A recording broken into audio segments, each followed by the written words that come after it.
Alright, there's the new transmission, well, the new used one. Here's the blown up one. I had to swap the pulley, shifter, of course all the miscellaneous brackets.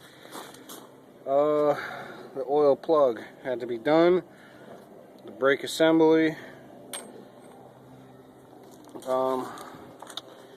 So here's the black one. It's a good pulley here. I don't know if you guys can see that. It's a 5-bolt hookup instead of a 3-bolt. It's the only noticeable difference besides the color.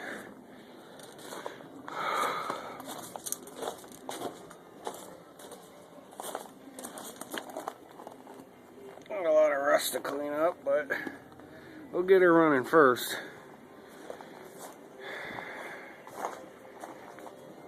Get her running good.